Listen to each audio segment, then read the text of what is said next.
যে 80 না আম তোমাকে কিনতে মানা গেলাম, কিনলা 5-7 লাখ টাকা দিয়ে, শুনছি মানুষের যে পচে ধসেছে। তোমাদের ব্যবসার পরিস্থিতি কি? এগুলো কোনটা কথা পাও তুমি, আমি বুঝি না। ব্যবসা তো তোমার ধরো দেখাইছে একটা বোরখার ব্যবসা করি আমি, সেই পাশাপাশি দেখাইছে যে বাগানের ব্যবসাটা করি, এখানে 18টা 20টা পরিবার চলে। তো কি শুনেছো তুমি? আরে সবারই শুনছি যে পচে ধইছে, সব নষ্ট হয়ে গেছে। আমাকে চোটা দেখি ওর ব্যবসার পরিস্থিতিটা কি আছে। তোমরা বড় ভাই মানুষ, কি শুনে লাও আর কি কোচ, ওইটাই তো আমি টেনশনে পড়ে গেছি। শোনো, কথা হলো যে ব্যবসার পাশাপাশি ও ব্যবসাটা করি, এটার কারণ আছে। কারণ হলো কি, যে ওই ব্যবসাটাতে এবছরটাতে যে আমি 5 লাখ ইনভেস্ট করেছি, আম পচে যাওয়া থেকে শুরু করে আমের দাম কম হিসেবে কিছু পাওয়া যায়নি। কিন্তু কি হয়েছে, যে পরিবারটি আমার কাজ করে, যে প্রাপ্যটি পায় সেটাকে সম্পূর্ণ পেয়েছে, কিন্তু কি আমার বেনিফিটটি থাকেনি। 30-35টা ফ্যামিলি চলছে, তোমার বাগানে কাজ করছে 30টা লোক, আর ওই 30টা লোকের সংসার চালাইছে ও।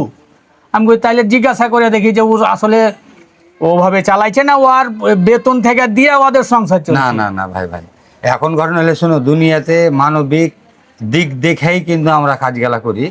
একটা ব্যবসা প্রতিষ্ঠান যেটা করছি, আল্লাহর রহমতে সেটাতে সচলভাবে চলছে, ভালো আলহামদুলিল্লাহ। এখন কিছু এক্সট্রা টাকা দিয়ে আমি ওটা করি, কোনো বছরে কিছু বেনিফিট আসে, এবছর যেরকম বেনিফিট আসেনি। কারণ আমি খেয়াল রাখছি যে এই যে 18টা পরিবার যে আমার সাথে কাজ করে, তাদের কোনো অসুবিধা হয়েছে কিনা।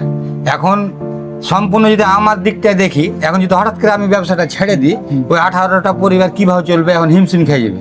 ওই সূত্র অনুযায়ী আমি ব্যবসাটা ধরে রেখেছি, আল্লাহর উপরে ভরসা রেখে দেখি সামনে বছর কি হয়। তুমি গার্জিয়ান মানুষ আইসা ঠিক আছে কইছো, কিন্তু আমি সব দিকে চিন্তা করছি। কথাটা তো ঠিকই আছে যে তোর যেহেতু 20-30টা লোক ব্যবসা এই বাগানে খাটছে, ওদের সংসার চলছে, এটা তো খুব ভালো কাজ। এরকম অবশ্যই। কাজ কয়জনা করে? এরকম অন্যের ফ্যামিলির দিকে চিন্তা কয়জনা করে? দোয়া করো ব্যবসাটা যেন দুটাই চলে, ওটাও ধরে রেখেছি, এটাও চলছে। এটা তো আল্লাহর রহমতে তো ভালোই চলছে।